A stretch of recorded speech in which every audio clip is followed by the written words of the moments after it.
This week from GNC Week in Review, powered by GeekNewsCentral.com. High-profile Twitter accounts have been hacked. Verizon is told to stop making misleading 5G claims, and T-Mobile is offering Scam Shield to its customers. Those are some of the tech news stories from this week. And it's Friday, July 17th, 2020. My name is Kirk Corliss, along with Scott Ertz. And this is episode 63 of the GNC Week in Review podcast, part of the Tech Podcast Network. If it's tech, it's here. Thank you so much for tuning in for this week's episode. We are streaming live on Facebook.com/GNC Week in Review and also on YouTube at GNC Week in Review. So please be sure to say hello in chat or comment. Also be sure to subscribe to the podcast where you can also be sure to like and subscribe to the GNC WRIR channel on YouTube. I get the words out. If you missed the live video, you can always catch the replay later. If you are a listener, please be sure to subscribe to the podcast, where you can find in the right-hand side column at GNCweekly.com, be it Apple Podcasts, Google Podcasts, your favorite podcast app for Android, or on TuneIn, Spotify, or Stitcher. You have a comment on social media or email, that all can be found at GNCweekly.com/connect. A little bit of a light tech news this week, but the big story this week, big story this week was Twitter.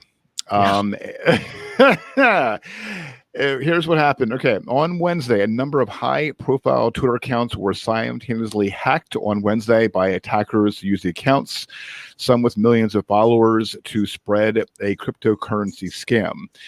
Apple, Elon Musk, and Joe Biden were among the accounts compromised in a broadly targeted hack that may remain mysterious hours after taking place. Those accounts and many others posted a message promoting the address of a Bitcoin wallet with a claim that the amount of any payments made to the address will be doubled and sent back, which is a known cryptocurrency scam technique. In the hours following the initial scam post, Kim Kardashian West, Jeff Bezos, Bill Gates, Barack Obama, Wiz Khalifa, Warren Buffett, YouTuber Mr. Beast, Wendy's, Uber, Cash App, and Mike Bloomberg also posted the cryptocurrency scam. Now, the FBI... 130 accounts total. Right. 130 accounts. And the FBI did confirm that they're investigating the hack that compromised the accounts. They sent out a statement saying they're investigating the accounts, investigating the incident involving several Twitter accounts belonging to high-profile individuals. We advise the public not to fall. Some of the statement, we advise the public not to fall victim to the scam by sending cryptocurrency or any money.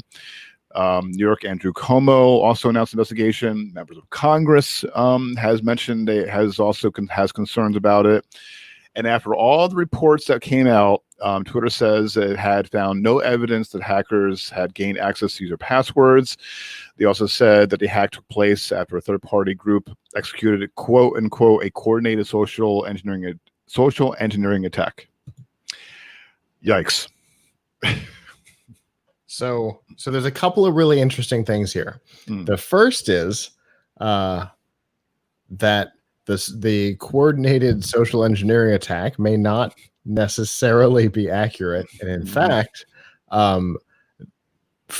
there's a New York Times article where they claim to have spoken to some of the people involved, and they may have actually recruited somebody inside of Twitter to use the internal tools specifically for verified accounts. Mm-hmm.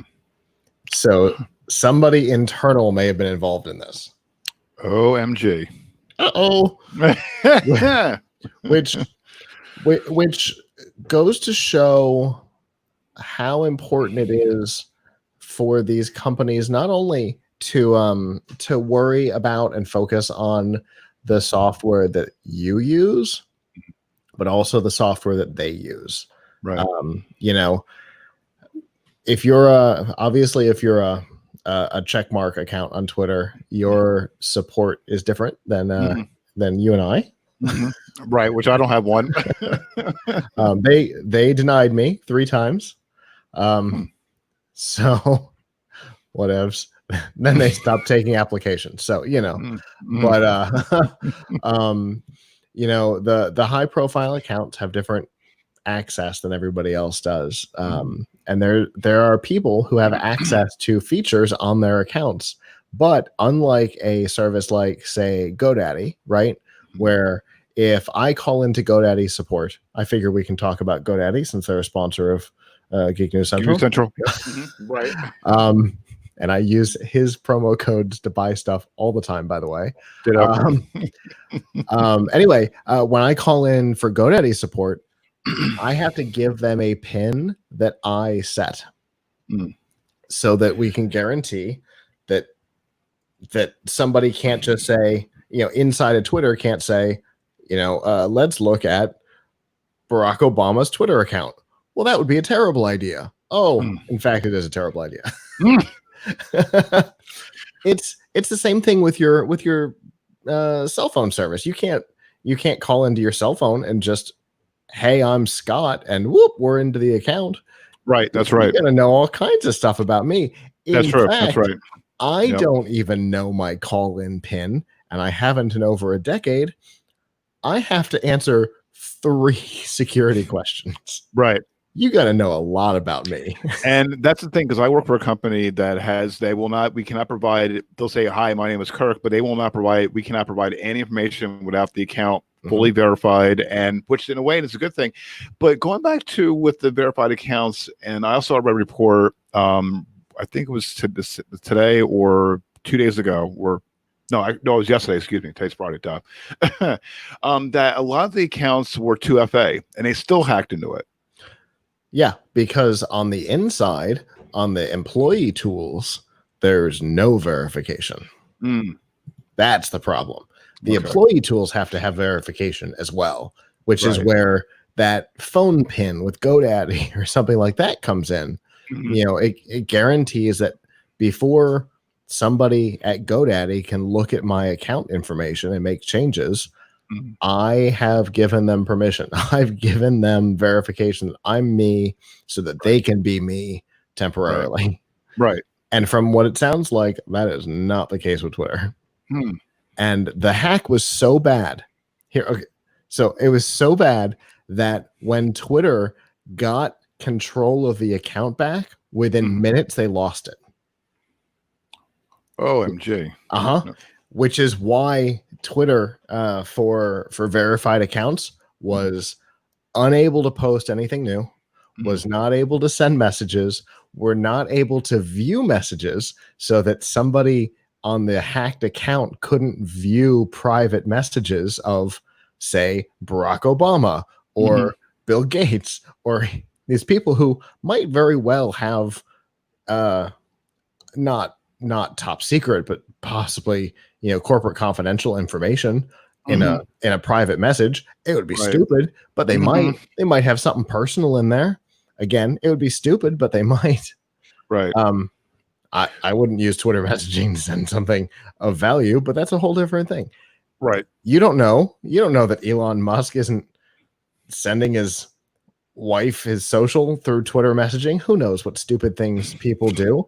And so they shut off private messaging. They shut off the ability to tweet. All kinds of stuff were gone for all verified accounts until they could figure out what was going on. And I was looking at I was looking at a lot of the because I was checking Twitter the comments, and some were pissed that they got locked out completely, and it was for like hours they couldn't get in. And some were actually joking about it, saying, well, how come my Bitcoin wallet isn't filled yet? That's funny. But I was like, well, I mean, it's like literally broke when this news broke on Wednesday. It was on literally like every single news channel, and I mean, it was like it blew up like big time. And it's like news were like trickling little by little, because when I was, doing the story and looking at the just concising everything, because now the my daughter. My daughter give me some Gatorade. So when what was I going to say? Oh yeah. So and then all of a sudden now the government's involved, and New York governor. I mean, the governor of New York has a lot on his plate. I mean, God bless the man. He's got a lot on his plate. But for have him get involved with it, I was like, whoa, this is something serious because. Yeah, for the government got involved for sure because Biden and Obama's accounts were involved. Oh, right. You know, you've got a past president and a presidential candidate, a past vice president and a presidential candidate, right, involved in it. So Congress is going to get involved in it real quick, and the FBI is going to get involved in it real quick. But yeah, I don't know. I feel a little bit like maybe Cuomo is I don't know, because he doesn't have any authority over it. So I don't know what he's. No, he does. He doesn't have any authority over it, but again, he's got a lot on his plate with COVID-19, and I get that. But for him to like, it's great that he's voicing concern, but I don't really think that he's really like he should basically like slow your roll and just like focus on your stuff. Exactly, and not Twitter. I mean, that. But I think maybe he's kind of like. I'm not throwing this under the bus, but maybe I think he's just kind of like garnering some attention. Okay, well, this is something that he should let things be, and not. Yeah. But that's just me. So, but I'm going to say the other thing that's interesting about all of this is the lack of response from the CEO, from Jack Dorsey. There's been some theory that he may not actually be involved in day-to-day operations. The CEO title might be more for Wall Street than anything. That his return may have just been an investment ploy. And the fact that in the midst of what might be Twitter's biggest moment in the spotlight, not in a good way, he was nowhere to be found. It took over 4 hours before he tweeted about it at all, before he made any public statement about what was going on. And his statement was, "We're working on it." Well, yeah, we know that. Right. We were just hoping to hear something from you, that you even knew what was going on. Like that somebody at least called you and said, "Hey, the world's coming to an end. Maybe you should say something to the press." But this, and what happened when Twitter, after all of this been going on, I mean, this literally came out in like a little bit of a trickle, and Twitter mentioned this, reported this. I think it was yesterday that they said they found no evidence. I mean, like not just hours, but a day or two after the fact. To even like, I was like, that should have been addressed on Wednesday. Like literally when it happened, that should have been addressed, but not wait until hours or a day later. And I imagine their stocks got a hit. So took a hit. I'd imagine so. I haven't looked, but I would imagine so. Yeah. Well, we're definitely gonna keep an eye on it. I'm definitely gonna keep an eye on it as the days continues. Moving right along in other news, Verizon has been told to stop making misleading claims about the speed and coverage of its 5G network and its ads. This is being from the National Advertising Division. The organization, which runs the ad industry self-regulatory system and is part of BBB national programs, took issue with 2 TV ads in particular, which said it suggests that Verizon's 5G service is widely available across the country and that customers can expect speed as fast as, quote, 2 gigs. Verizon said it will comply with the NAD's recommendation, which are to stop making these claims. The NAD says the problem when Verizon's ads subsequently claim that, quote, people from Midtown Manhattan to downtown Denver can experience what your 5G can deliver. The organization said that claims like these falsely imply that 5G service is, quote, broadly available nationally, when it notes that even Verizon, quote, does not dispute that its current 5G service is limited. Verizon has agreed to comply with the NAD's recommendations and says it's, quote, committed to the self-regulatory process. Verizon also says it does not agree with every part of the organization's decision. And this is like ringing to AT&T. I'm like, no. Okay, here's the thing. And so as you were reading the text of what they took issue with, in my head, all I could hear was Louise from Bob's Burgers going, technically correct, I'll allow it. because okay, it says people from Midtown Manhattan, which is true, right, to downtown Denver, which is true, right, can experience what your 5G can deliver. They don't say that anybody in between can. right. The wording is very specific, and it was chosen on purpose. But again, I'll defer to Louise and say, technically correct, I'll allow it. Versus what AT&T did when they came up with a new logo for LTE and called it 5G Evolution, right? which is a full-on lie. That's like T-Mobile and 4G when they started to call 3G 4G. Right. That's a little different. Now, yes, this sucks, and I totally agree with the NAD here. I'm 100% with them. That was questionable behavior at best, but technically correct. Right. When I saw this, and that was the first thing I thought of. I'm like, are they trying to are they doing that? Don't do an AT&T. I mean, you're right. Yes, they had on their phones the logo, but then I'm thinking, I mean, oh please, that's really like a stretch. But at least, but also too, they're saying that, they're saying they don't agree with it. I like to know, what part they don't agree with. I'm just kind of curious what part. The Louise part, the technically correct. Right. Because somebody in their marketing department is getting yelled at, right, and that person's going, no, technically correct. People in downtown Manhattan and downtown Denver can use it. But technically correct. but not like throughout New York and throughout Denver and I mean, you just have to get out of, honest to God, downtown, the 12 square blocks that is downtown in any city, and you're done. Because Verizon hasn't even been able to get their 5G towers to cover an entire football stadium. It works in parts of them. Right, exactly. So there's no way. Yeah.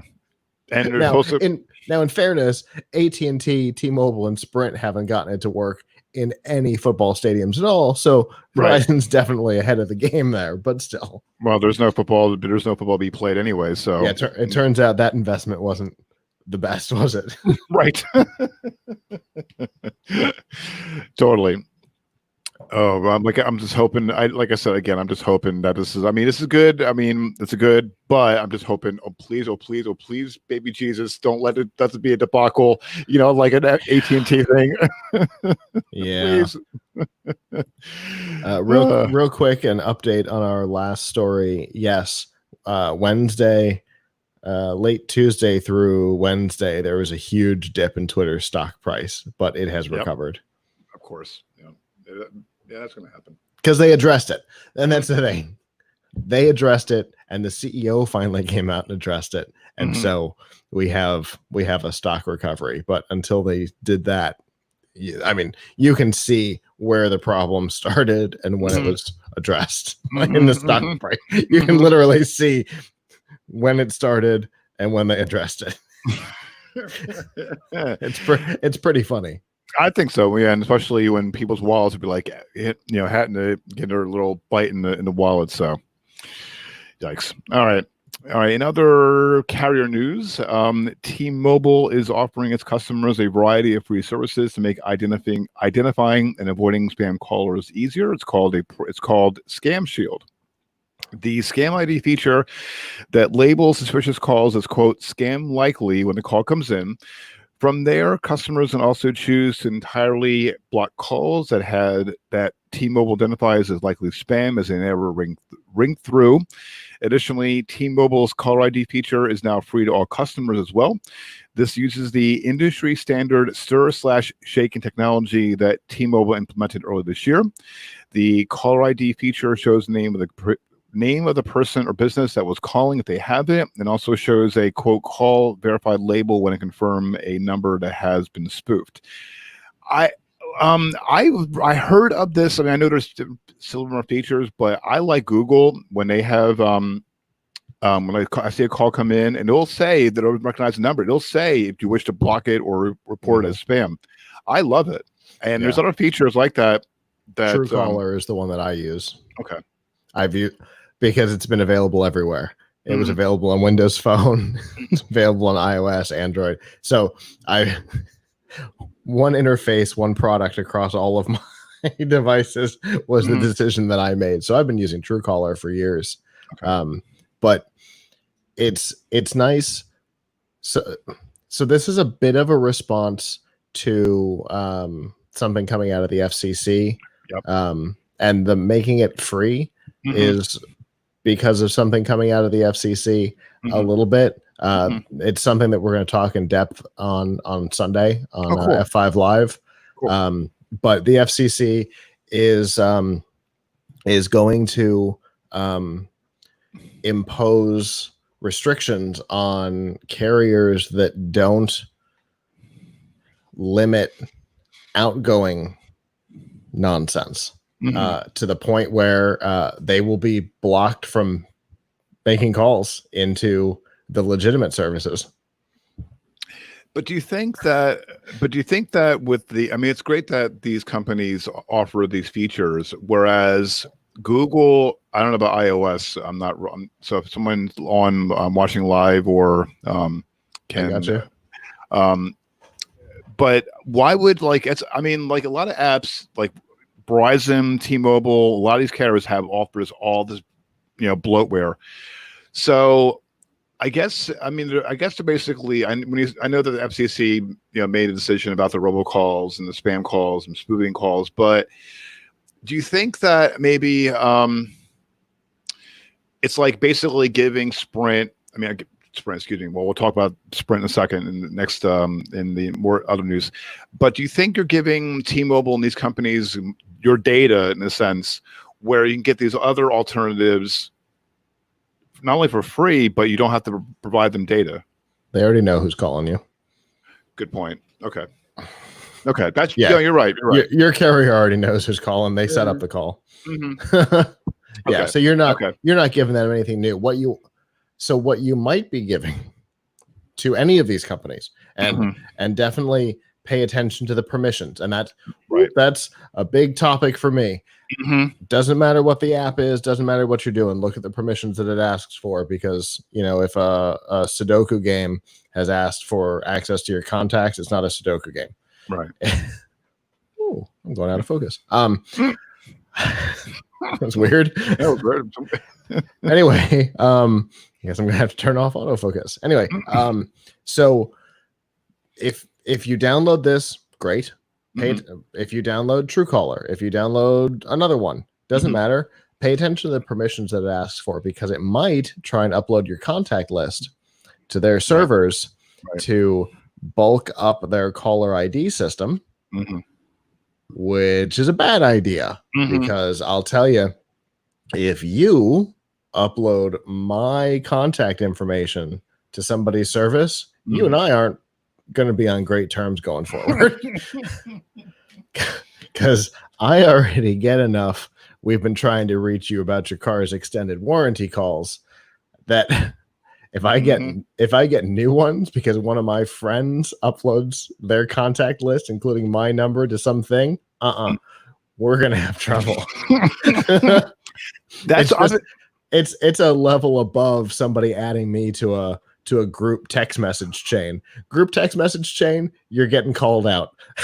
Oh, If you're the reason why I'm getting extra robocalls, nope, you're getting called out publicly.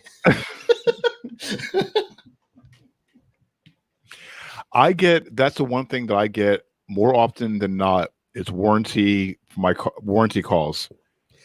Literally every day. We've been trying to contact you about your car's extended warranty. I Yep. can hear her in my head.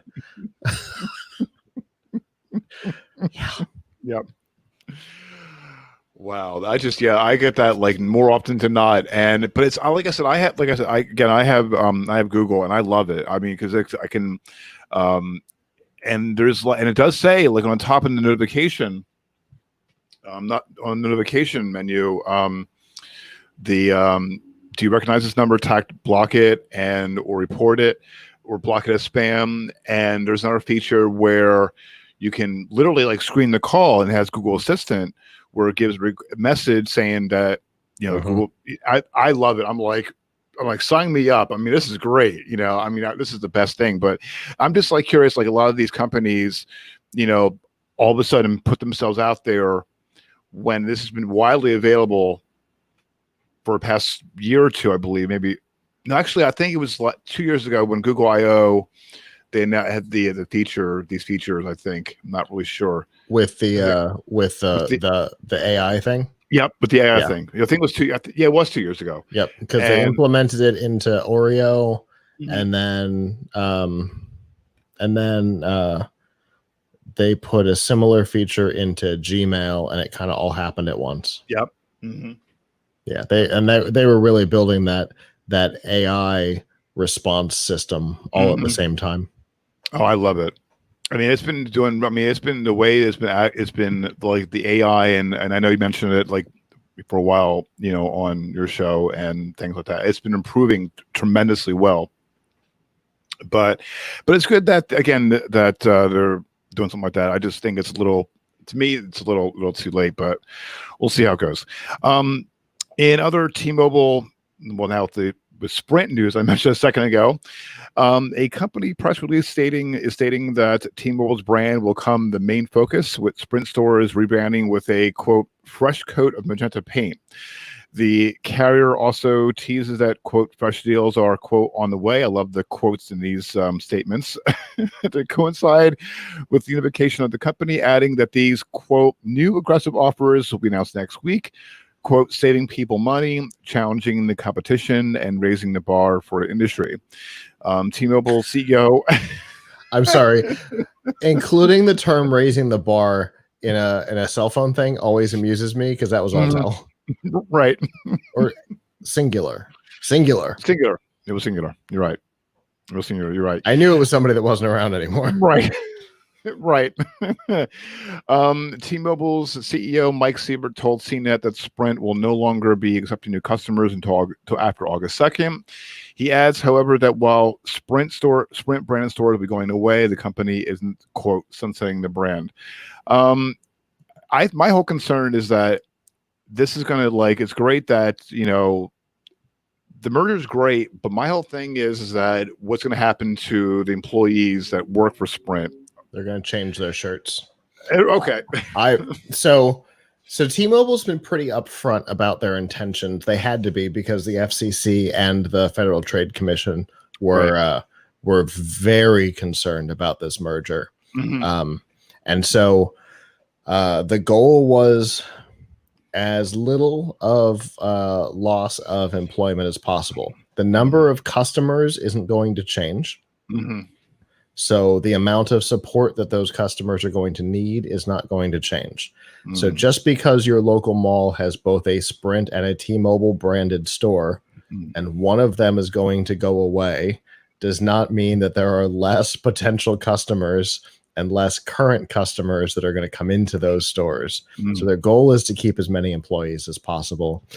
And through the shutdown right now, the need for those people has grown, not shrunk. Mm-hmm. And so it looks like T-Mobile is going to have even more capability to do that. Mm-hmm. The only place where there might be theoretical employee loss from the T-Mobile family from within their control is going to be in the Boost, Virgin, and Sprint prepaid brands, which T-Mobile does not own. Those are owned now by Dish Network. And so T-Mobile doesn't have control over what happens to those stores or those employees. That's up to Dish Network. But Dish Network does not have a cell phone company until now. So it's not like they have existing customer service people that can help Boost and Virgin Mobile customers. The only thing they can do is keep the employees. So I don't see any problems there either. But you will see a physical footprint change. You'll see less physical stores. Some, like they said, will get a Magenta makeover. But at my local mall, which is more like a power center than a regular mall, there is a T-Mobile owned store and there is a Sprint owned store in the same building. My guess is one of them goes away. Whoever's lease is less expensive. Is it more expensive? Right. Yeah, maybe Sprint gets a Magenta paint and the old T-Mobile store gets closed or something. But there are corporate stores for both just down the street from where I am. So one of those probably won't survive, but the employees will just shift over to the other store. Okay. So I don't see a whole lot of employee loss there because, again, T-Mobile's getting all the customers. They're getting all the back problems. There's a reason why Sprint doesn't exist anymore. There were some problems there after the last good CEO left. Yeah. And you know that there have to be people to deal with them. Yeah, he has been really. I do follow him on Twitter, and he hasn't been really vocal as he has in the past few weeks. But he did saying, that he wished, the new CEO good luck and the regulatory platitudes. But it's, I'm just kind of like, that was my, I know with a lot, and I remember reading about and seeing about the reports that was a big thing about the layoffs. Because with any merger, there's always layoffs and there's always, employees losing out. But it should be interesting to see what's going to happen. But there's just not that much redundancy here. That's the thing.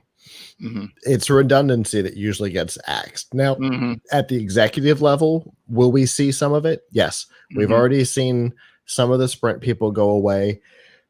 We saw, some T-Mobile people go away in favor of some Sprint people or some promotions. So, so in the corporate office, of course, there's going to be redundancies. You only need one CEO, and now you have two. Yeah. Right. But at the that's the frosting up on the top in the cake itself, in the day-to-day doing business. There's just not that much redundancy, because if these deals are as good as T-Mobile's been teasing for both existing Sprint customers, because this is going to go very similar to the AT&T, Singular buying AT&T Wireless. Yeah. Because the names are weird. Because the company now is not AT&T Wireless, it's AT&T Mobility. So when Singular bought AT&T Wireless, they tried to convert everybody over to Singular so they could shut down the Blue network. Right. And this is going to go the same way, because there's still CDMA stuff out there on Sprint. There's still voice over CDMA, and they're going to want to shut that nonsense down real quick and repurpose that spectrum.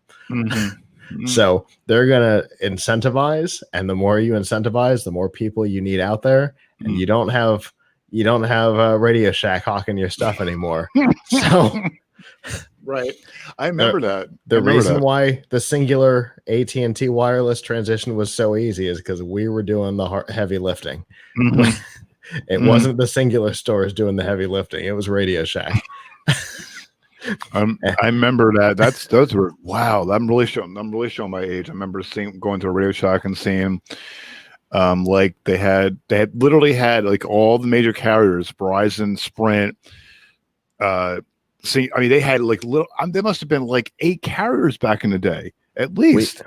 During the big days, our contract allowed us to have. At the height of the Radio Shack sales, we were allowed to have 2 carriers, and then we ended up with 3, and then we changed one. We actually, I remember it because we had to do it New Year's Eve. We kicked Verizon out of the stores and replaced them with Singular. I will never forget it. I remember when it happened. I've still got one of the old Singular signs around here from that changeover. No kidding. Yeah, I've got a Radio Shack sign outside my office. You're a collector. I spent a long time with that company. Right. But yeah, at one point we had the big 3, and then we had Virgin Mobile and Boost Mobile, and all the prepaid carriers. Yeah, we had at least 8 brands in there at one point with the prepaid and the postpaid, and so we were doing all the heavy lifting for all these companies. Sprint was sending people to us because they couldn't take care of everybody, but we could. And they don't have that. So they got to have the people. I guess that's the point. They got to have the people because they just don't have anybody else doing the heavy lifting. Nobody's going to Best Buy for phones anymore. They're going to the corporate stores. That's true. Well, actually, I go to Best Buy. I go to it. But in the grand scheme of things, it used to be people went to Best Buy, they went to Radio Shack, they didn't go to the corporate stores unless they needed support. And today, people go to the corporate stores. They look for the sign on the outside, and that's where they go. Right. Because they discovered that, some of the third-party stores, not Radio Shack or Best Buy, but some of the third-party stores, when that was a big thing, were a problem. They'd lie to them. They'd full on lie about what they were doing, sign them up for services they didn't ask for, and then call and cancel them in 30 days.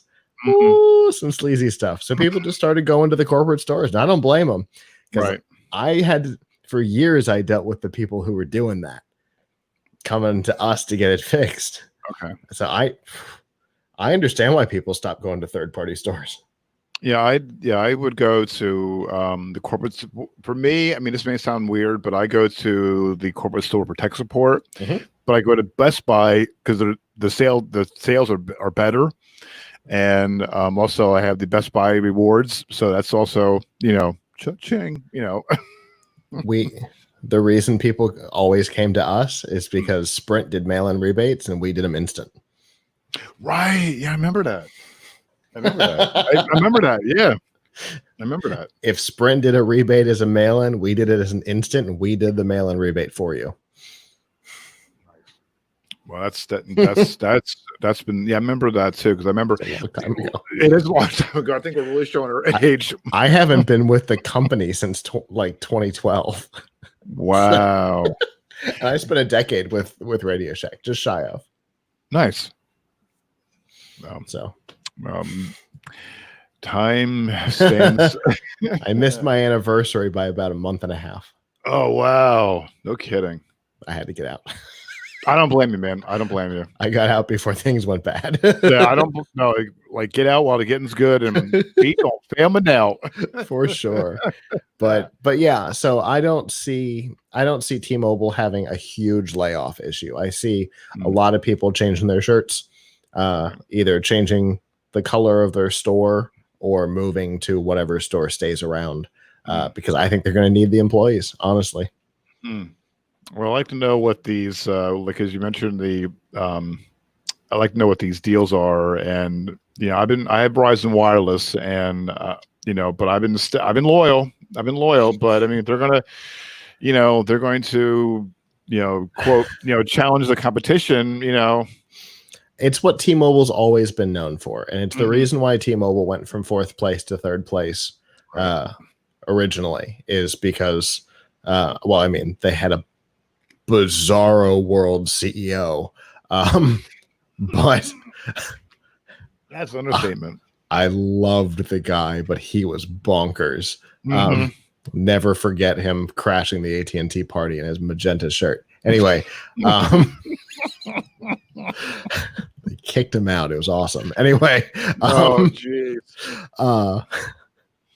Yeah, T-Mobile's always been known for challenging the competition. When the entire industry was saying no more unlimited data, T-Mobile said, "Screw that, unlimited data for everybody." Right. Everybody else panicked and Mhm. started to bring it back. Right. And then T-Mobile said, "You know what? We're not. How about just a flat rate? It's Mhm. $45 a month. You're going to get everything, and we just don't want to think about it. And we know you don't either. So how about just Right. like $45 a month and let's move on with our day?" And everybody else started to panic. Then T-Mobile said, "You know what we're going to do? We're not going to do contracts anymore. Right. You're going to lease the phone. If you decide not to come with us anymore, you got to give it back. Or you got to Mhm. pay off the rest.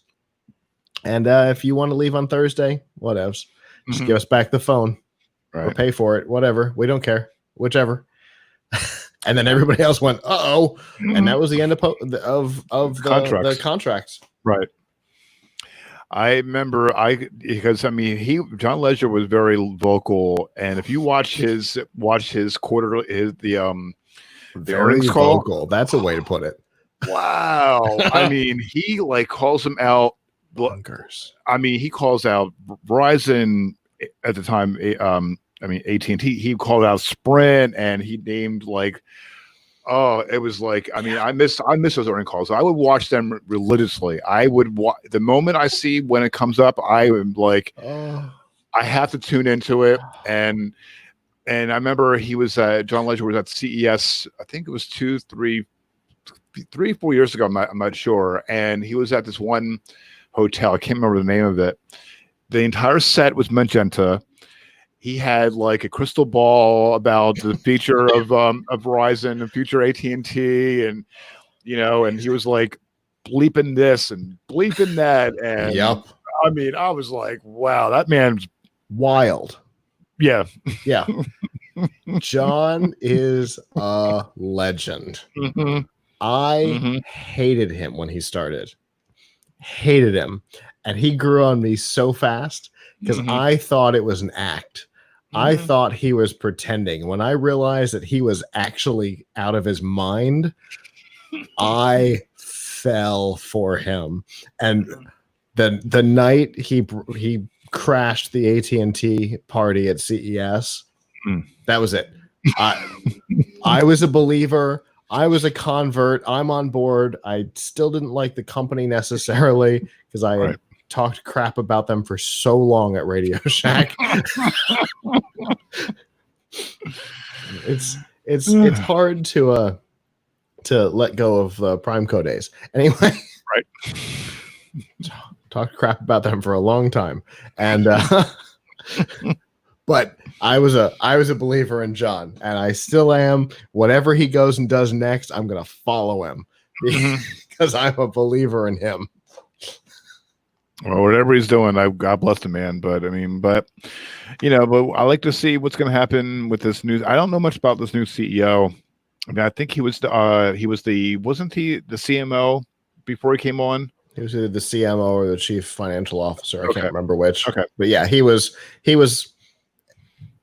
an upper level executive. Okay, it just could be interesting to see hired by John. Right. So he's one of John's guys. Right. But it should be interesting to see what he's going to come out with, and and especially like I said again, I'm interested in looking to see what's going to come down the pike. For sure. I'm definitely. I'm waiting. I'm waiting for the Surface Duo, and I'm waiting for a carrier to give me a good deal. Granted, this phone is going to be difficult to beat on price, but because I've still got an old Radio Shack plan. No surprise there. But you know what? I'm still on a district manager plan 10 years later. But yeah, if they can get me a Surface Duo and do it for a good price on the service, I'm in. I'll go. What else? But the Surface Duo is going to be my next phone. Boop. Nice. Very cool. Cannot wait. Awesome. All right, we'll see what happens. All right. In other news, Amazon said it's allowing its employees who can work from home to do so until January 8th. A Amazon spokesperson tells CNBC, quote, We continue to prioritize the health of our employees and follow local government guidance. Employees who work in a role that can effectively be done from home are welcome to do so until January 8th. The spokesperson also adds that Amazon has invested, quote, significant funds and resources to ensure the safety of employees who choose to come to the office via social distancing measures, deep cleaning, temperature checks, and providing face masks and hand sanitizer. This is a good thing that Amazon's doing this. And a lot has been done. A lot of companies have been allowing people to work from home. Yeah. I'm still working from home until the end of September. But, you know. And then we'll see what that means afterwards. Right. Because that's what happened here. We were coming up on our deadline for Amazon, and they're like, well, obviously we can't call people back to the office now. Right. And a lot of cases, from what I understand, I know down in Florida, the cases spiked up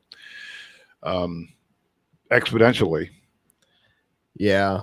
Although I know there's people who say this, but they don't understand what they're saying, including some of the people who give daily press conferences. I won't say who it is, but we're not going to go political. We all know who it is that's giving the daily press conference, who says what I'm about to say, but doesn't understand it.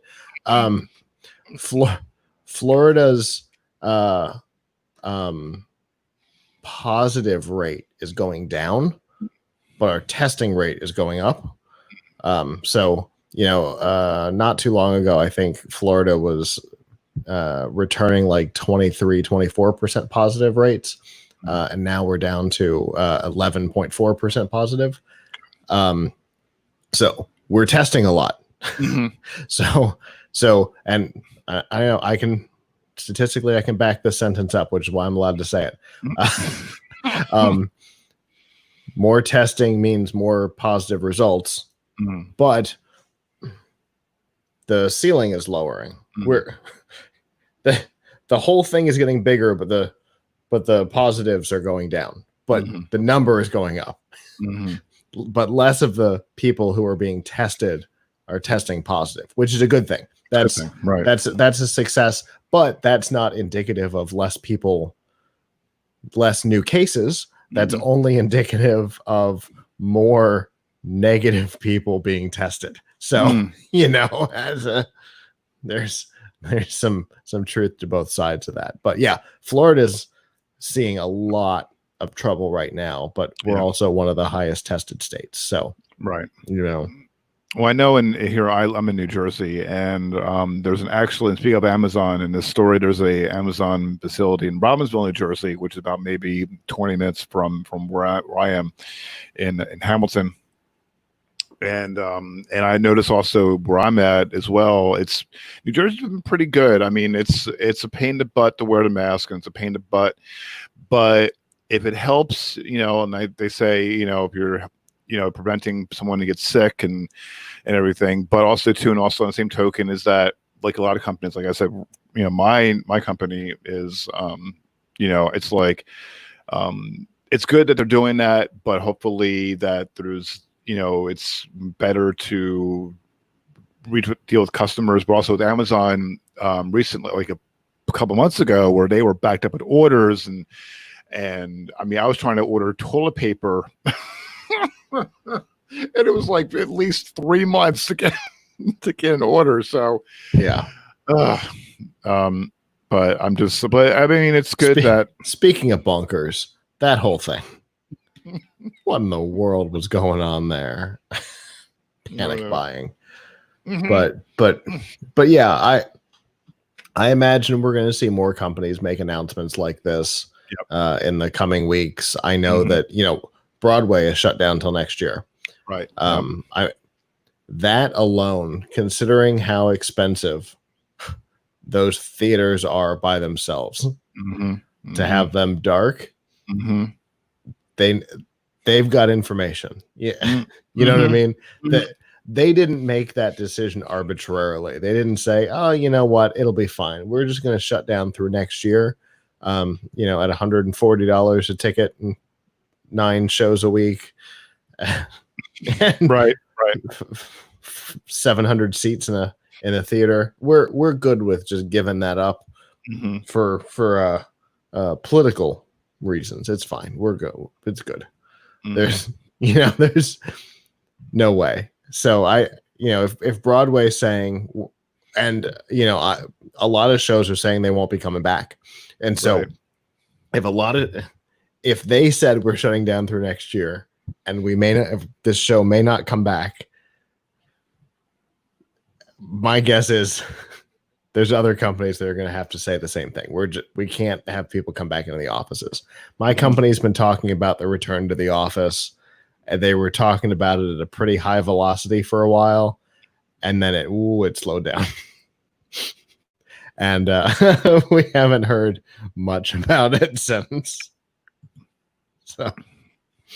So I think that's going to be a pretty common thing. Yeah. We're not going to hear of a lot of companies coming back to the offices. We're going to see these. I mean, Google's so committed to it that they're giving everybody $1,000 stipend to buy home office equipment.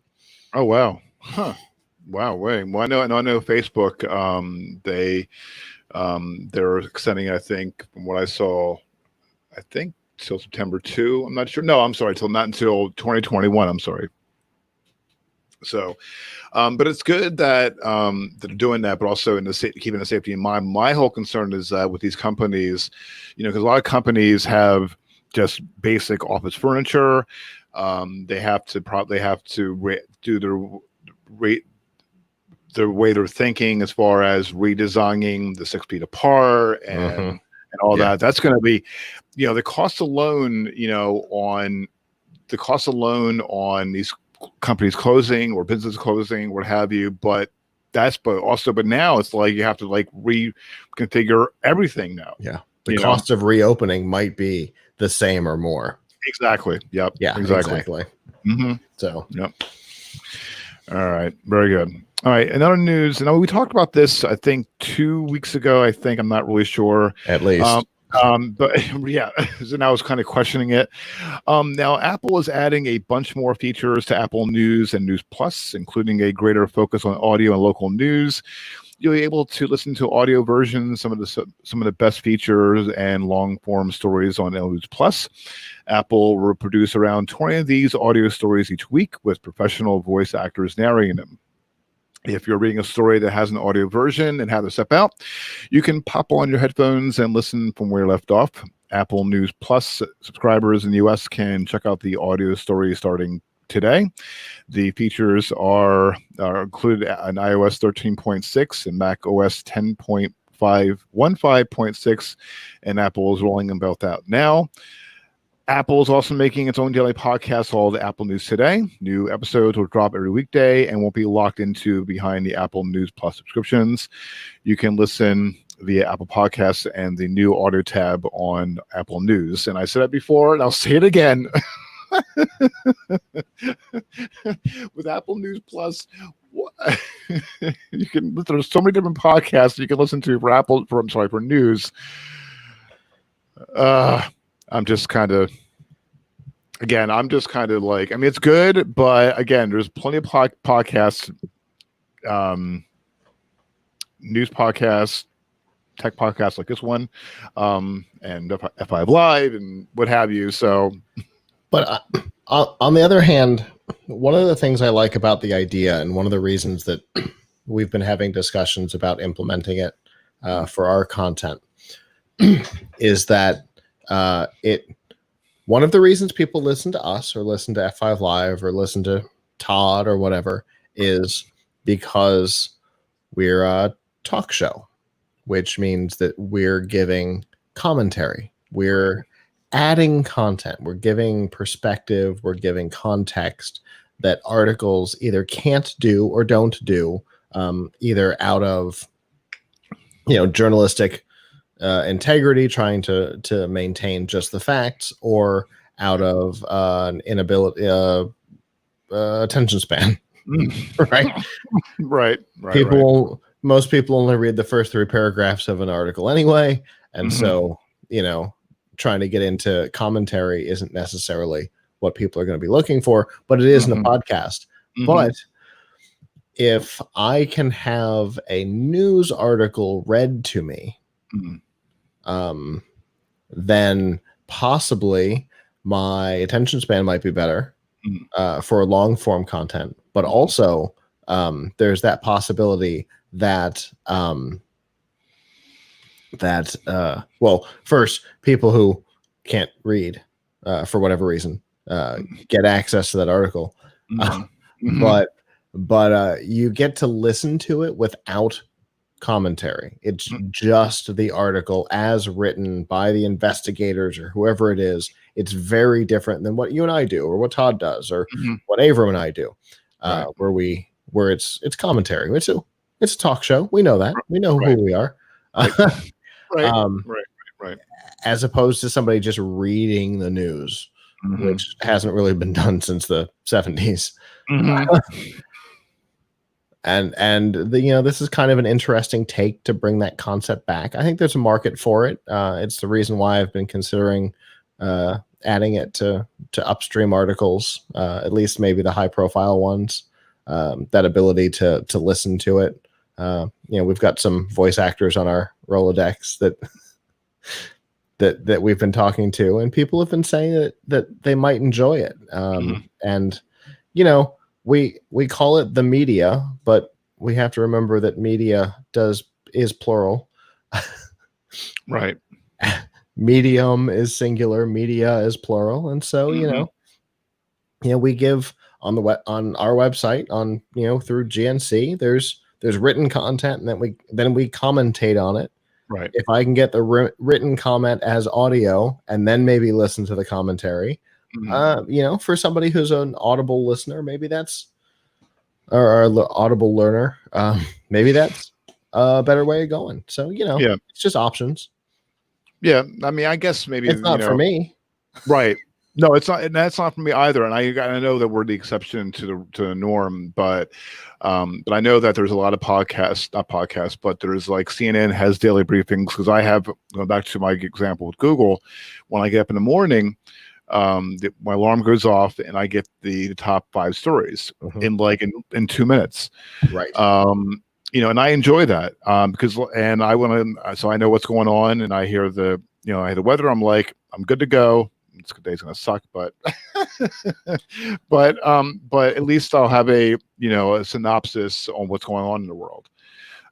Versus, like you said, the attention span, when you look at an article, online or a newspaper or what have you, it's like you're looking at it and you're ready to, nod off. Yeah. Eyes So, glaze for some people. So being able to listen to it's better. So, just options. yeah, That's really what options. it comes down to. You got it. Listening to it's not my thing, but Mhm. I love to narrate. I can do the voices if people want it, but I'm not going to be the one listening to it.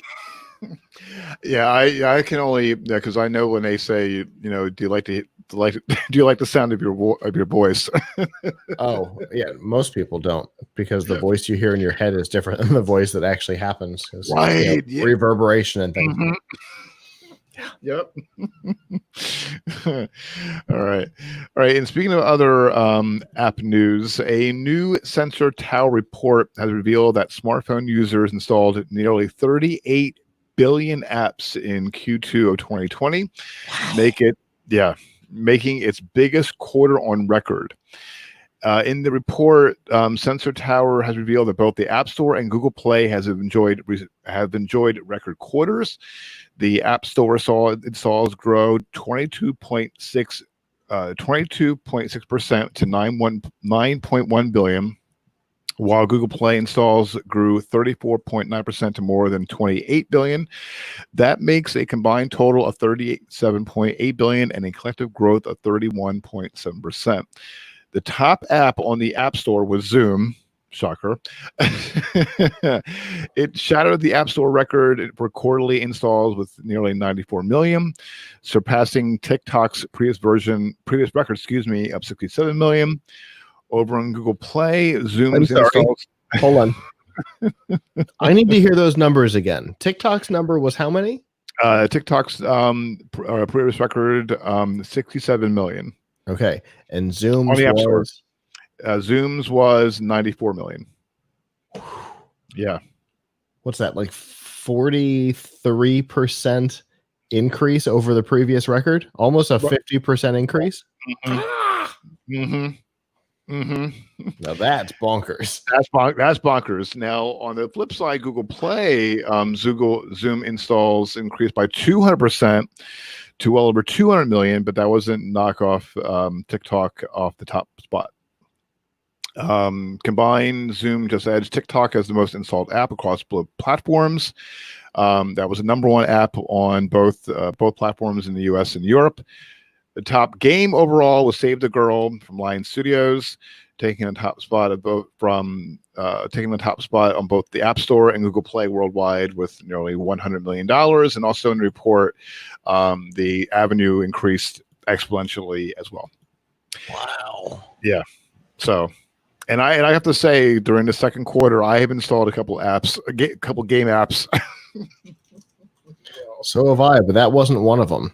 There was I am literally looking it up right now.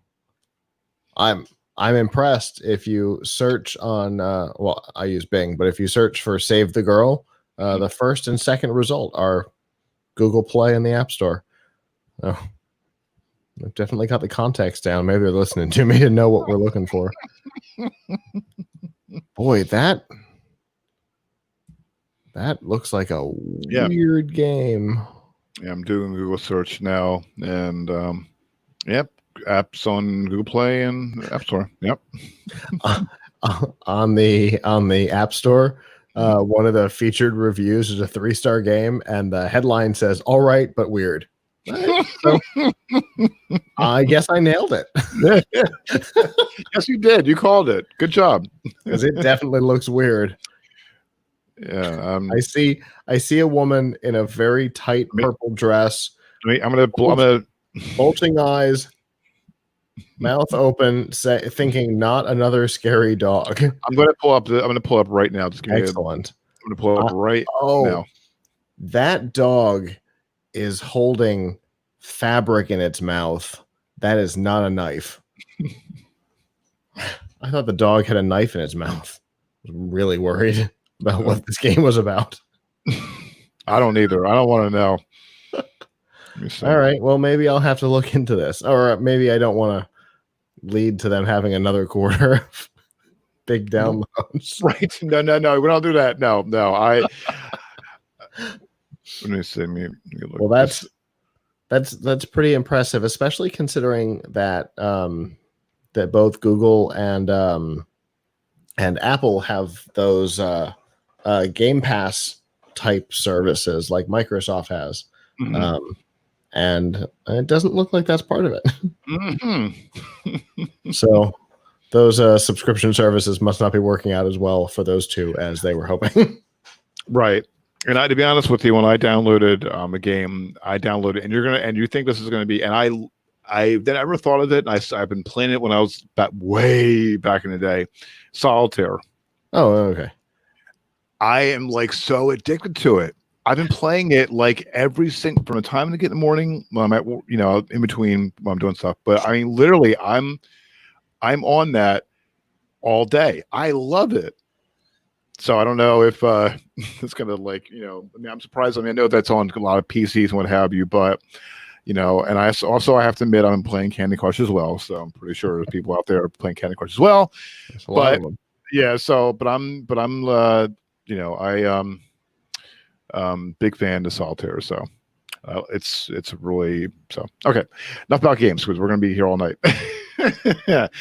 All right. In other news, DoorDash expanding its on-demand delivery profile. The service announced they'll be offering deliveries of, quote, everyday essentials from retail pharmacy chain Walgreens. Okay. DoorDash says customers in select cities will be able to choose from over 2,000, quote, convenience, health, and wellness essentials that include, quote, there's a lot of quotes in these statements. They include beauty products, over-the-counter medications, and grocery and snack foods. If you need a subscription, though, you have to hit the drive-through or venture inside. Walgreens delivery from DoorDash will be able in Atlanta, Chicago, and Denver now. DoorDash says it plans over 5,000 items soon and will expand to Cincinnati, Cleveland, Minneapolis, Oklahoma City, Phoenix, Sacramento, Seattle, and other, quote, major markets this summer. To encourage you to give it a try, the service offering a 20% discount on Walgreens items purchased through its app or website on the first order of at least $15. Yikes. Walgreens is also available through DoorDash's subscription Dash Pass that gives users unlimited free deliveries, cheaper service fee, and a lower order minimum, all for $10 a month. That's great. That's good. So I know that I haven't used sorry, I haven't used Instacart proper in the States. But I know when we were in Canada for Collision last year, we were able to do something similar through Instacart, and I imagine it's probably the same thing here. But these other brands, getting these relationships to be able to do deliveries is good because competition drives prices down, and so maybe we'll start seeing some of these delivery fees come down even without the Dash Pass. Maybe it'll be less expensive to get something delivered, because when we were in Vegas for CES, I tried to get some medicine delivered for my mom, and the only place we could do it was TaskRabbit, and that was going to cost like $45. So Michelle and I grabbed it for her. Wow, $45 on one item? Yeah, because we were essentially hiring a person to do a job.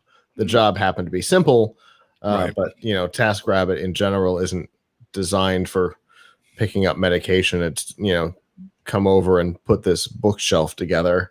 So that's more what TaskRabbit's for. So we were going outside of their norm. Oh, okay. But yeah, basically we were hiring a subcontractor ourselves through this service. But if we weren't able to get away from the studio long enough to grab the medication, I would have done it. It's still better than us leaving the studio, but yeah, but also too, Michelle did it. Right. Well, also too, the studio and the Sands and your condo. How far away was it? Was it far or? Depends on the time of day. Good point. We were just past the airport. Oh, okay. Not too far. Not too far. That's good. Good deal. As long as you can avoid the buses. Right. Yes, buses. Right. That slows everything down. But this is a good thing. Walgreens teaming up with DoorDash is a good thing. And if you can get it through DoorDash and you can get it through Instacart, I know you can order stuff from Wawa through Uber Eats. Right. We're starting to see these things expand past just made food items. We're starting to see snacks and groceries, which is what Instacart's all about. So I think that's a good thing. It is a good thing. Yeah. When I say, other major markets, because for me, well, there's a Walgreens, there's several where I'm at, but I have a CVS literally from where I live, not even 2 minutes. Okay. So, which is great, but I'm not a big fan of CVS, but that's a whole different story. I'll talk about that off air. But then there's several Walgreens near me as well. So this is pretty good, and I like. And you're right. Wawa does it. There's a lot of businesses in my area, and I imagine your areas as well, that using Uber Eats. So Uber Eats, DoorDash, Instacart. There's a bunch of them. And the different things are on different things. So if I want to order food, I always look. I'll open all of them up and scan across. If I want to order something that's not food, I'll scan across. Sometimes Instacart's not the only way to go. So right. All right, very good. All right, next up over on, and I'm going to do this real quick. There we go. Okay. Over on AndroidCentral.com, NBC's Peacock has launched. It launched on Wednesday. Over on Android Central, I'm showing, if you're watching the live video right now, It gives a breakdown on how much NBC Peacock cost. Can you get it for free? Free. If you've seen the commercial, they say it 100 million times. Right. There's a lot of stuff you can't get for free, and that's important to know. But it's $5 a month for the premium subscription, which is a pretty good deal. It's a good deal. I believe with Comcast. Peacock's whole thing is based around the business model that Hulu was originally. Hulu had a free tier, and there was a thing called Hulu Plus, which was the paid. Right. They dropped the Plus because they dropped the free. And so Peacock is based off of what the original Hulu was, because the original major investor on Hulu was NBC Universal. Right. And now it's owned almost entirely by ABC. I mean, Disney. Right. Yeah. Who bought Fox and so on and so on and so on. They were 33% owners, all three of them. But then Disney ended up with 66% because they bought Fox. And then Comcast said, all right, you can just have the rest of it. We'll do our own thing. Interesting move. Interesting. But I've been using it to try it out. I like it. There's some downfalls. If you use it in the browser on a computer with two monitors, you're screwed. You can't do it. It comes up and goes, oh, you have too many monitors. Go away. And there's a lot of confusion on it because NBC's website still has content. So, and some content is on, like, what's today? Friday. So last night was the 30 Rock special. The 30 Rock special was on NBC.com today, but it won't be on Peacock until tonight. But isn't that the service they're trying to promote as Peacock? Why wouldn't it have been there first? Whatever. Most of the presentation was about Peacock. Right. And yet it's not there yet. Well, that's not true. It's probably there now. I think it hit Peacock at 9:00. So if you're watching live with us, it's probably there now. Yeah. And if you're not watching live, then it's definitely there now. Right. We're catching it later. Absolutely. Yeah. And I haven't seen it yet. I haven't checked it out yet because I already have Hulu, Netflix, Amazon Prime, HBO Max. Well, no, HBO Go, which is now rolling HBO Max. So I'm like, I got. It says watch now. It's available now. It hit at 9:00. Nice. Okay, good. Okay, at 9:16. But it was on NBC.com at 5 a.m. Oh, jeez. So why? It's a good service. They haven't quite figured out what the future of things looks like for them, though. There's still some confusion because there's still an Xfinity streaming service. Right. There's NBC.com. Right. There's Peacock, all of them owned by Comcast. Right. They'll figure it out. They're just not there yet. But hopefully a good thing is, and I know you and Ibram talked about it in your one video streaming segment. I just hope, you know what, I'm not saying that HBO Max. I'm not going to say it yet, but it's not going to be like a Quibi. I was rating stats on both of them. They're being compared to one another. HBO Max and Quibi. Okay, they're both being compared together because neither of them was seeing success. And Peacock was the #1 downloaded app on both app stores on Wednesday. So, and speaking of HBO Max, and it's also not available on Roku. Right. And that goes into a different debate later on. Speaking of HBO Max, which I saw this, I'm like, why? HBO is working on a new 10-episode series based on the popular relaxation and sleep tool Calm. It's building on the app's sleep stories. Each episode, a world of Calm, will be about 30 minutes long and will feature, quote, scientifically engineered narratives complemented by soothing music and footage. The show will also include a star-studded cast of narrators with Mahershala Ali, and if I mispronounce this person's name, I apologize. Idris Elba, Oscar Isaac, Nicole Kidman, Zoe Kravitz, Lucy Liu, Cillian, I hope, Murphy, and Keanu Reeves is set to lend their voice to the project. Idris Elba, I get. Idris Elba, I get. His voice can be soothing when he wants it to be. Mm-hmm. Nicole Kidman, I can see that. Mm-hmm. Lucy Liu, maybe not. Right. Keanu Reeves, I tend to think of him in The Matrix or Speed or things like that, where he's pretty intense. Right. So maybe not all that relaxing. Or so maybe not. Head. Yeah. But Idris Elba and Nicole Kidman, I'm 100% behind. Those make sense for sure. But obviously somebody somewhere thought it made sense. So, but they thought that the whole service made sense, which, and that goes back to my original question, where because I've seen the app, I went on the website. It's really relaxing, but that calm? goes to calm. Yeah. But that goes back to what I use, Google for. And I use an app, or not an app, but I ask it to, I don't want to trigger anyone's phones or what have you. I'm not going to say it because we're going to get like emails and, but I would say, okay, blank, play rain sounds. And it relaxes me to sleep. But I wouldn't. Why would HBO? And HBO has like a huge. I mean, they have I know they have a lot of content, what have you, and that's great.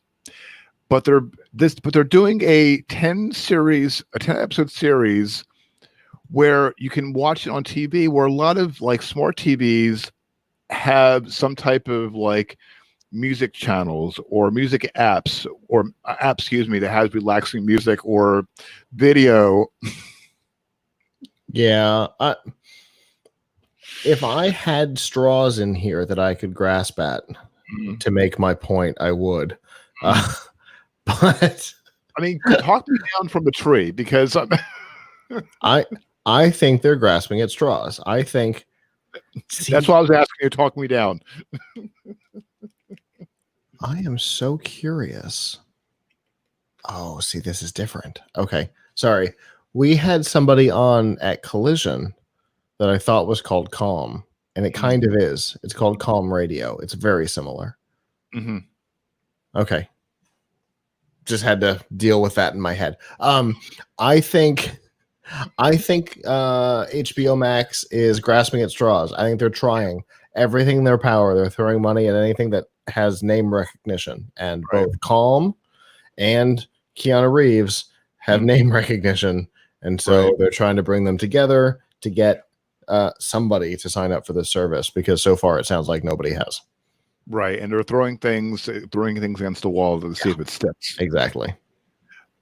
Because I'm like, that's what I was asking you to talk me down, because like to rationalize it. I mean, they're spending. We don't know like how much they're putting out, but it's aren't inexpensive names. But I'm like, I was like, wow. I just like again, there's apps, I know there's different TV channels, or there's some that are displayed as infomercials, but but this is the popular one. That's the important thing here. Calm is the popular one, and I think HBO Max is just trying anything they can. Mm-hmm. And if you can get involved with one of these cult-like meditation environments, then maybe you can get people to come over, because Calm's going to market it too. Oh yeah, they're going to tell their very large, very rabid fan base about it. But the only way you can get it is on HBO Max. Mm-hmm. So I think we're going to see some of that. Yeah. But while HBO Max is struggling to get anybody to pay attention to them, Netflix can't seem to get people to go away. Yep. And in theirs, they reported a massive surge in users as people stayed home due to the coronavirus. But the company's stock dropped almost 9% after hours and guidance from new subscribers that was less than half what analysts expected. Netflix results for second quarter. The breakdown earnings per share $1.59 versus $1.81 expected, according to a Refinitiv survey of analysts. Revenue at 6.15 billion versus 6.8 billion, and global paid net subscription additions 10 million versus 8.26 million expected. That's awesome. That is like big numbers. Yeah. So big the earnings. Numbers. So the earnings per share was a little low, but that's because they've been producing so much content that they didn't plan to do another episode of Tiger King. That you know, that was a last minute. We have to do this. We have to grab this moment.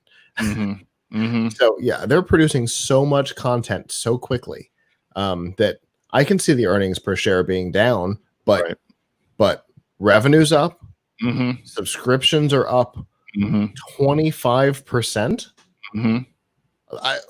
Whoa! Yeah. They made the analysts' expectations look stupid. Oh yeah, on paid subscribers. Holy cow! Right. It's a good thing, and they it's been such a good thing for them that they just promoted the chief content officer, basically the guy who was he was the guy who was in charge of the push that created all the original content. He was promoted this week to co-CEO. Right. So he must be doing something right. Yeah. It gives him a little bit more control over day-to-day operations so that the content can be better done without having to deal with the board quite as much and without having one or two people above him to run things past. If he's the co-CEO now, he can just make decisions up to a certain point before he has to go to the board, but he doesn't have to bother, Hastings every time he's got an idea or whatever. Right. That it lowers the friction for new content, which is a good thing because they've got some cool stuff in the pipeline. We've got a new season of Umbrella Academy coming. We've got a 4th season of Stranger Things coming. There's a lot of really high profile stuff coming. So less friction's good when you're in a situation where people want it and it's hard to produce because of the shutdown. Right. So less friction all around is a good thing. So ride that wave of success while you can and take advantage of it. And I haven't, to be honest, I have the what you recommended. I can't remember the name of it now. Oh man, I forgot the name of it that you recommended to me. What did you do? Floor's Lava. What's it? Floor's Lava. I haven't had a chance because I'm trying to I got a whole boatload of things on my queue, and I haven't had a chance to. And Floor's Lava, that's part of it because I'm so binge. I'm watching everything else on Amazon Prime and Hulu, and I still don't. I'm just gonna put HBO Max. I'm oh, there's so many things I want to. But yeah, I was there's a lot of stuff that I got notifications on Netflix today, or was it? Yeah, it was today. There are series coming out in about 2 weeks. So yeah, this is great news for Netflix. I mean, good on them. Yeah. Good on them. And just think that when Netflix offered itself up for sale to Blockbuster, Blockbuster for $55 million, Blockbuster laughed them out of the room. Yeah. And now Blockbuster doesn't exist. Right. And Netflix is in charge. Right. the industry. And again, look, we're showing our age now. All right, very good. All right, and finally, Michelle Obama revealed on Twitter that her inaugural podcast, simply entitled the Michelle Obama Podcast, will debut July 29th on Spotify. She says, quote, "My hope is that this series can be a place to explore meaningful topics together and sort through so many of the questions we all try to answer in our own lives. Perhaps most of all, I hope this podcast will help listeners open up new conversations and hard conversations with the people who matter most to them. That's how we can build more understanding and empathy for one another." She'll be talking with people, with guests including Marion and Craig Robinson, Conan O'Brien, Valerie Jarrett, Michelle Norris, and Dr. Sharon Malone, MD. So this is great. I'm sorry. I'm still trying to deal with Conan O'Brien being in that list. One of these things is not like the others. Right. That's a good mix. I mean, I guess maybe, but it was also good that,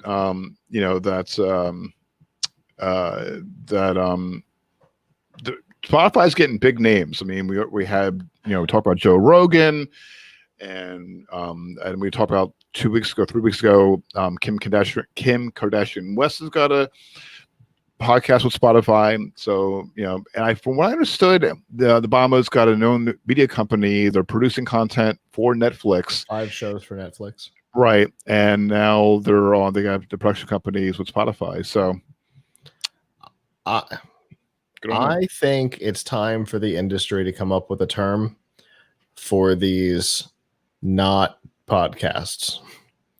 Maybe we can call them not casts, because it's not a podcast if it's not available in the open. Right. Right.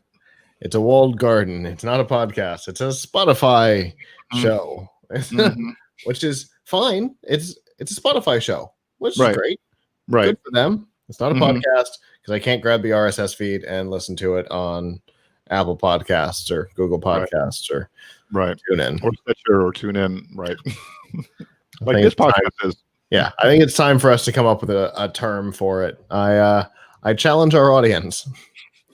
If you can come up with a term for a podcast that's not available in all the podcatchers, what would you call that? Find us on social media. Kirk will give you the handles again in a second, and let us know because we want to. It's the website /contact, right? GNC Weekly, GNCweekly.com/connect. Connect. So find us on social. Let us know your feelings. If you've got a name, we want to hear it. Yeah, I would love to hear it. I've been trying to come up with a name since Joe Rogan made his announcement, and I haven't been able to. I'm usually pretty good at it. What does he call it? They're just being called podcasts right now, and they're not. And I think we need to. I think it's important to maintain the definition of that word. I think letting the definition get muddied is a problem. So I think we have to ask not only for our listeners and viewers, but I mean, I would love to, bend Todd's ear and ask what will be a good name. And the names can be funny. Honest to God, I'm kind of looking for some funny ones right now because it'll get me going. You know what we should do? I think we should do for this episode, but not only, I think maybe like something along the lines where we can like do not a poll, but an actual contest. Maybe we can throw in an Amazon gift card or something like that. I have a tool. We'll talk about it afterwards. All right. That's good. All right, cool. All right. Awesome. All right. And that is the tech news for this week for Friday, July 17th, 2020. Thank you so much for tuning in for this week's episode. Show notes from this episode can be found at GNCweekly.com. Also, be sure to check out the latest tech news and commentary from GeekNewsCentral.com. And be sure to tune in Mondays and Thursday evenings at GeekNewsCentral.com /live for the Geek News Central podcast. And then be sure to watch and tune into the live stream on the GNC WIR Facebook live page or on YouTube's page Friday evenings at 8 p.m. Eastern Time. So be sure to like and subscribe to the channel. Also, this podcast has registered to be nominated for the Podcast Awards, and we are asking our listeners to nominate, excuse me, not register, because I already did register it. nominate our podcast in the This Week in Tech Technology and the Adam Curry People's Choice category. If you're watching the live stream video right now, I'm going to pull it up. There we go. Let me see if I can pull it up here. And there we go. Okay. All right. So if you're looking at the live video right now, they're watching, there is the Adam Curry's. You fill out you go to podcastaward.com, you click on the nomination, click on the nomination, fill out your name, email, password, and then submit. And then you'll come here to the Adam Curry's People's Choice Award. That's a mouthful. And you scroll down, and OMG, there's a lot here. So we are right under here, GNC Week in Review. So you click on that, and then you go down to, there's a lot of categories here, and I'm not going to spend all evening with all these categories, but if you listen to other podcasts, please feel free to select your favorite one, including this one. This Week in Technology category. So there's a few here. Way less on there. Right. So we're in good company with a lot of other podcasts, but we really appreciate your support. If you would please get us on, we'd love to get onto the nominating ballot. So GNC Week in Review. And then when you're done, you save nominations. And that's it. So you can fill the form out anytime from now till July 31st. And please go to, whoops, let me go back to the booking. I got the wrong screen. I'm sorry. Oops, sorry about that. Lost you for a second. No worries. So you can fill the form out anytime from now till July 31st by going to podcastawards.com. I'll have a link up in the show notes. And again, thank you so much for tuning in for this podcast, and as well as your support. We really, really, really, really do appreciate it. And I appreciate Scott coming on as co-host with me. Hopefully, get this podcast to bigger and better things and more content, and we'll, have a lot of fun along the way. You have comments on this week's episode. I'd love to hear from them. As Scott mentioned, head on over to gncweekly.com/connect.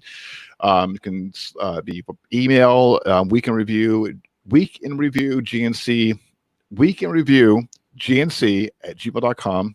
Well, Twitter, GNC Weekly, and Facebook. I'm on Facebook, excuse me, at GNC Week in Review.